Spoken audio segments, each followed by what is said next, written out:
Rootz here from Team Relinquished here. I'm doing this deck profile here at Tate's Gaming Satellite. This past weekend I just came from Pro Play Games where I just top 8 their Ascension Sky Dragon Tournament. It was a very good turnout. It was my first time ever at Pro Play Games. Shout out to George Machado, Eric Christensen, and Chris Sabella and all the rest of the South Florida group out there. And Paul MT Jar Cooper for coming out. It was a great tournament. A lot of great. It was 60 people, but it was great competition. I have to say it was one of the toughest tournaments I've been since before nationals. I haven't been playing, but for a while. But I'll play a little bit more conventional deck here.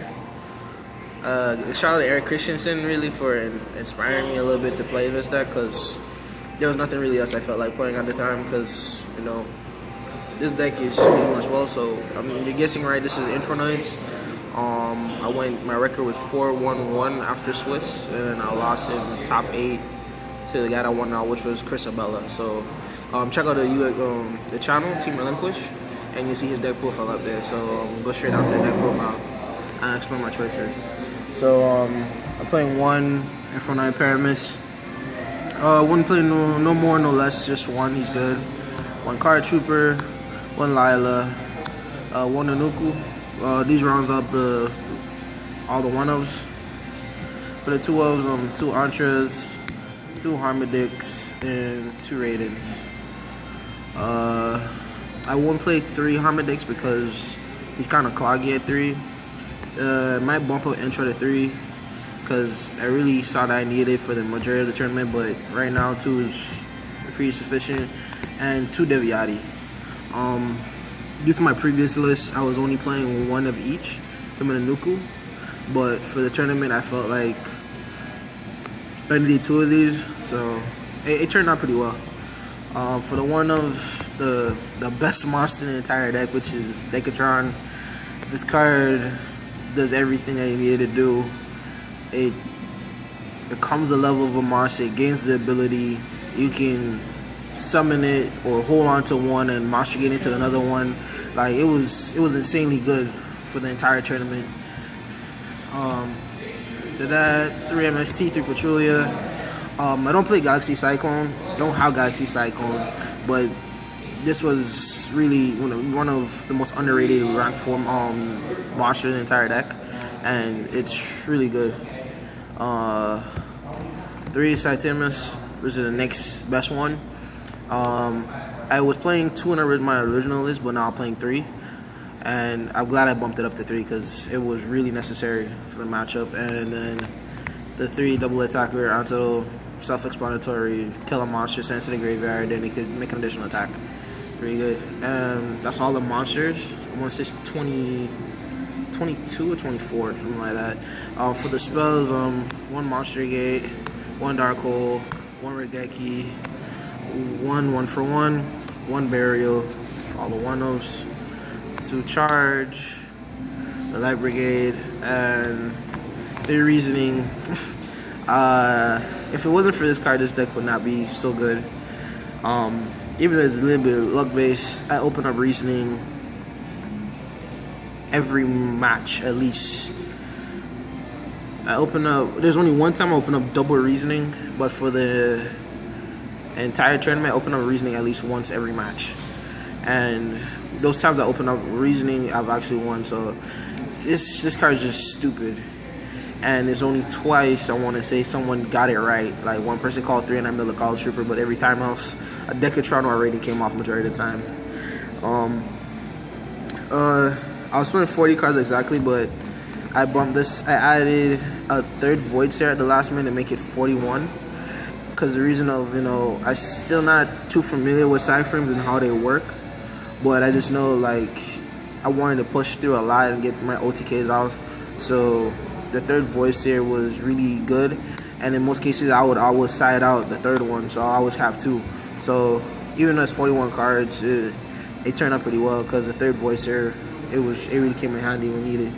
And then traps, 1 Torrential, 1 Vanities, 2 Breakthrough Skills. This card is literally the most degenerate card. Like, this is good.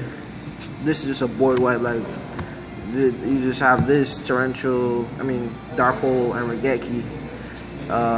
But this was the MVP trap.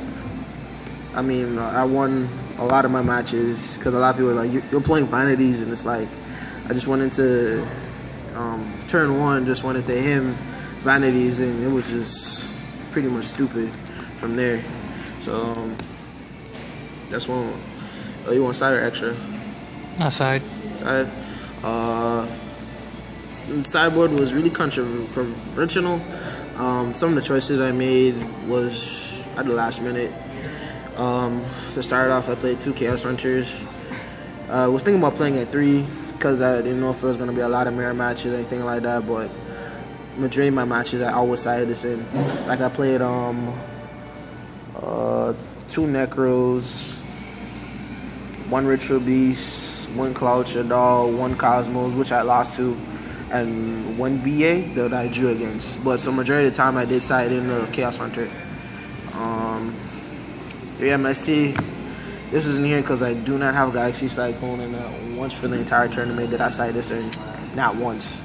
So it was in there just in case. Fiend Comedian, which was really good.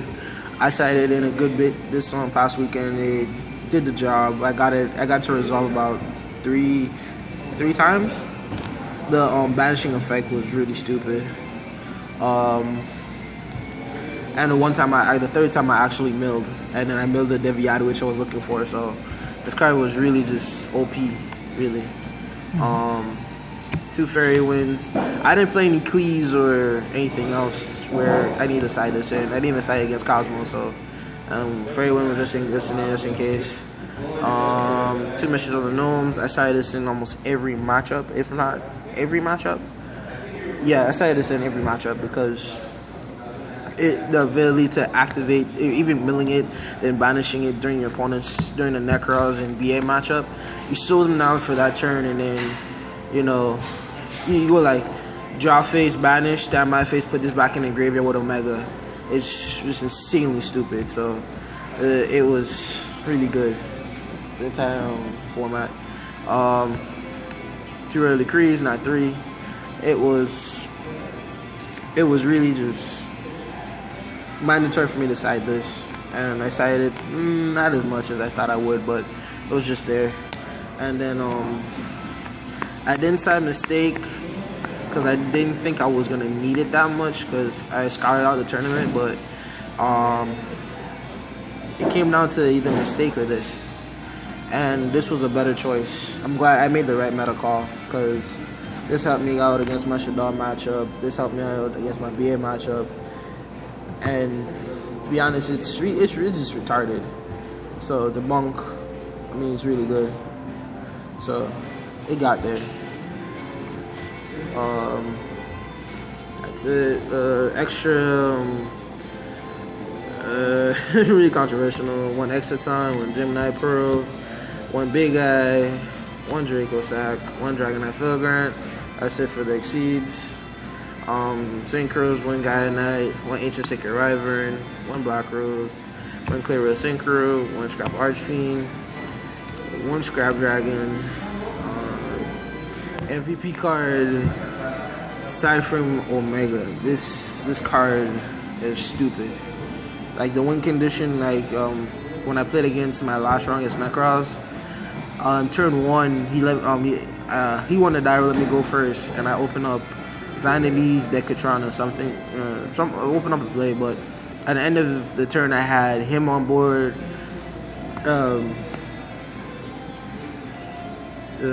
this guy, and this set, and then he drew for turn, and then he tried to make a play, and I just go flip like this, and he just scooped this again too. So it's just ridiculous what these cards can do. But him, he's the reason why I can see why he's $30. Crimson Blader, just in case it might come up in the mirror match or Shaddolls, anything like that, just in case. Leo, because BA cannot deal with Leo. He's a problem. You make him and it's pretty much a cruise win from there. And Star Eater. So that's the entire deck. It's 41 cards. So to round it off again, shout out to Pro Play Games. Shout out to Vic, Merc, and Carlos, my teammate Carlos, for letting me a good bit of this deck. And again, I'll shout out to YCS1, Dallas1, and Eric Christensen. So it's your boy Rootz signing off here from Takes.